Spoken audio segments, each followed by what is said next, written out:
क्या सचमुच में खराब सेहत की वजह से धनखड़ ने इस्तीफा दिया या इसकी स्क्रिप्ट पहले से ही तैयार थी?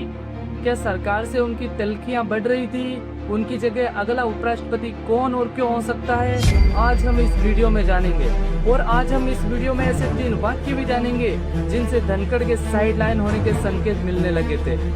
इनमें कृषि मंत्री शिवराज सिंह चौहान पर कमेंट, बीजेपी के राष्ट्रीय अध्यक्ष जेपी नड्डा से तनाव और जस्टिस वर्मा के खिलाफ महाभियोग पर अलग लाइन लेना है। नमस्कार दोस्तों, बात है 10 जुलाई 2025 की। तो 2025 को उपराष्ट्रपति जगदीप धनखड़ दिल्ली में जवाहरलाल नेहरू यूनिवर्सिटी में स्पीच दे रहे थे। वे बोले कि I will retire at the right time, August 2027, subject to divine intervention. इसका मतलब है कि मैं सही समय पर रिटायर हो जाऊंगा और वैसे ही समय है अगस्त 2027।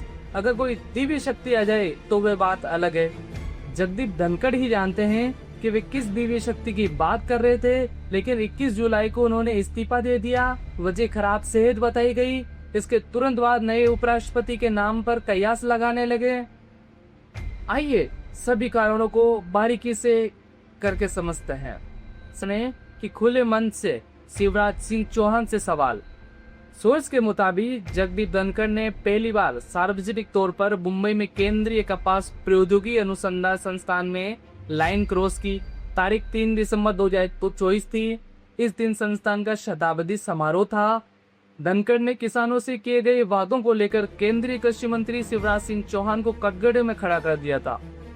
धनखड़ ने मंच से शिवराज सिंह चौहान की ओर इशारा करते हुए कहा कि कृषि मंत्री जी, आपका एक एक पल भारी है। मेरा आपसे आग्रह है और भारत के संविधान के तहत दूसरे पद पर विराजमान व्यक्ति आपसे अनुरोध कर रहा है कि कृपया आप करके मुझे बताइए कि किसानों से किए गए क्या वादे किए गए थे और जो वादे किए गए थे वह अभी तक क्यों नहीं निभाया गया। ये सवाल किसान आंदोलन और उनकी मांगों, खासकर 2020-21 के कृषि कानूनों के विरोध के बाद किए गए वादों के बारे में पूछा गया था। शिवराज सिंह चौहान उस समय चुप रहे, लेकिन पार्टी लीडरशिप और आरएसएस को धनखड़ का यह रवैया अखर गया। उन्होंने धनखड़ को हिदायत दी थी कि ऐसा अगर दोबारा हुआ तो इसे अनुशासनहीनता समझा जाएगा। हालांकि शिवराज सिंह चौहान सीधे धनखड़ से इस मुद्दे पर कभी बात नहीं की उन्होंने। और आखिर में धनखड़ और जेपी नड्डा के बीच तनाव। मानसून सत्र के पहले दिन यानी 21 जुलाई को ऑपरेशन सिंदूर पर लोकसभा राज्यसभा दोनों जगह विपक्ष चर्चा करना चाहता था। लोकसभा में राहुल गांधी ने बोलना शुरू किया तो लोकसभा अध्यक्ष ओम बिरला ने उनसे कहा कि इस मुद्दे पर कब कितने घंटा चर्चा होनी है ये बिजनेस एडवाइजरी कमेटी तय करेगी। आप भी उस कमेटी का हिस्सा हैं, अपनी बात वहां रख सकते हैं। इतना कहकर लोकसभा अध्यक्ष ने राहुल गांधी को बैठा दिया। उधर राज्यसभा में कांग्रेस के अध्यक्ष मल्लिकार्जुन खड़गे को बोलने की इजाजत मिली। यह इजाजत सदन में चर्चा के नियम को लेकर बोलने के लिए मिली थी। खड़गे बोलने के लिए खड़े हुए तो वे सिर्फ नियम के बारे में न बोलकर भाषण देने लगे थे।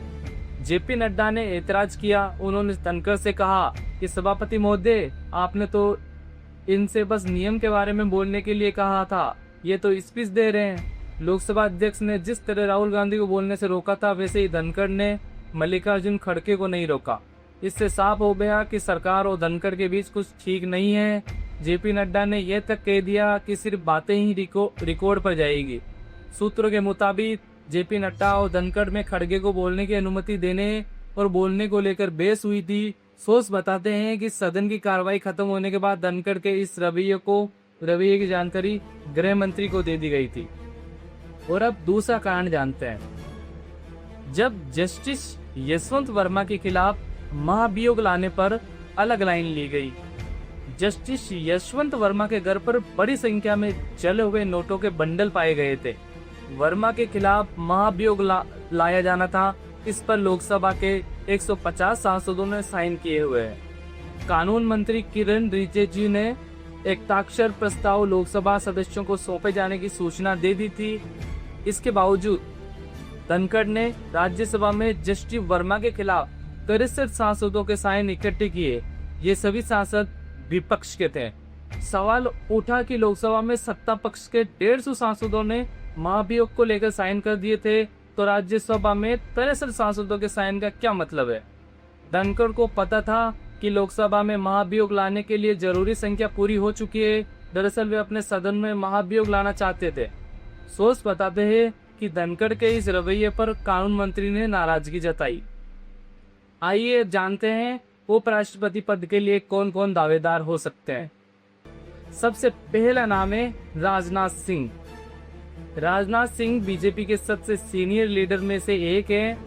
बीजेपी के मूल केडर के हैं और आरएसएस का भरोसा भी उनके साथ है। राजनाथ सिंह की छवि सभी दलों के बीच स्वीकार्य नेता की है। उपराष्ट्रपति बनाए जाते हैं तो सभी पार्टियां और नेताओं के साथ अच्छे से समन्वय बना सकेंगे। बोले कि राजनाथ सिंह इस पद के लिए सबसे योग्य है। राजनीति में सबसे लंबा करियर है, विचारधारा के लिए समर्पित है। बीजेपी के अंदर माना जाता है कि राजनाथ सिंह को अब तक काबिलियत के मुताबिक पद नहीं मिला है। ये चुनाव सिर्फ उपराष्ट्रपति पद के लिए नहीं होगा। हो सकता है कि अभी सिर्फ उन्हें 5 साल के लिए उपराष्ट्रपति बनाया जाए और बाद में राष्ट्रपति चुनाव में भी उम्मीदवार बनाया जाए। इससे उनका 10 साल तक संवैधानिक पद पर रहना तय हो जाएगा। और अब दूसरे दावेदार है शिवराज सिंह चौहान। शिवराज सिंह चौहान मध्य प्रदेश के सबसे लंबे समय तक मुख्यमंत्री रहे हैं। विधायक, लोकसभा सांसद के अलावा बीजेपी के राष्ट्रीय उपाध्यक्ष भी रह चुके हैं। अभी केंद्र में मंत्री हैं। उनके पास राज्य से केंद्र तक हर स्तर पर अनुभव है। शिवराज आरएसएस के समर्पित कार्यकर्ता रहे हैं। उन्हें आरएसएस का भी समर्थन हासिल है। शिवराज की संतुलित छवि राज्यसभा में सभापति के रूप में उनका काम आसान करेगी। शिवराज सिंह चौहान ओबीसी समुदाय से आते हैं। जातिगत समीकरण के लिहाज से वे भी फिट बैठते हैं। शिवराज सिंह चौहान हिंदी प्रदेशों में जाना पहचाना चेहरा है। शिवराज सिंह चौहान की उम्र ज्यादा नहीं है, फिर भी उन्हें उपराष्ट्रपति बनाया गया तो हैरानी नहीं होगी। वे पार्टी और आरएसएस दोनों के लिए निष्ठावान रहे हैं, अच्छे वक्ता हैं। दूसरी पार्टियों में भी नेताओं से उनकी अच्छी बनती है। रविशंकर प्रसाद बीजेपी के सबसे पुराने नेता हैं। बिहार से आते हैं। 19 साल सांसद रहे हैं। केंद्र में राज्य और कैबिनेट मंत्री रहे हैं। उन्हें केंद्र की राजनीति का अच्छा खासा अनुभव है। वकील होने के नाते कानूनी और पेचीदा मामलों पर उनकी अच्छी पकड़ है। केंद्र में विपक्ष की लंबी राजनीति करने की वजह से दूसरी पार्टियों से अच्छे संबंध है। चौथा सबसे जाना पहचाना नाम हो सकता है नीतीश कुमार का। नीतीश कुमार 20 साल से बिहार के मुख्यमंत्री हैं। सरकार बनने पर बीजेपी बिहार में अपना सीएम बनाना चाहेगी, इसलिए नीतीश कुमार को उपराष्ट्रपति बनाया जा सकता है, बशर्ते वे पद लेने के लिए तैयार हो जाएं। मुख्यमंत्री बनने के पहले वे अटल बिहारी वाजपेयी सरकार में रेल, सड़क परिवहन और कृषि जैसे मंत्रालय संभाल चुके हैं। लेकिन मुझे नहीं लगता कि सरकार बिहार से किसी को उपराष्ट्रपति बनाएगी। बिहार का चुनाव तो 5 महीने में निपट जाएगा। सरकार को ऐसा व्यक्ति चाहिए जो सरकार की सोच के मुताबिक राज्यसभा को चला सके। उपसभापति हरिवंश बिहार के ही है, उन्हें प्रमोट किया जा सकता है। आज की वीडियो में दोस्तों इतना ही। मिलते हैं एक नई एक्सप्लेन वीडियो के साथ। तब तक के लिए आप अगर हमारे चैनल पर नए हैं तो प्लीज हमारे चैनल को सब्सक्राइब कीजिए और वीडियो को शेयर कीजिए। नमस्कार।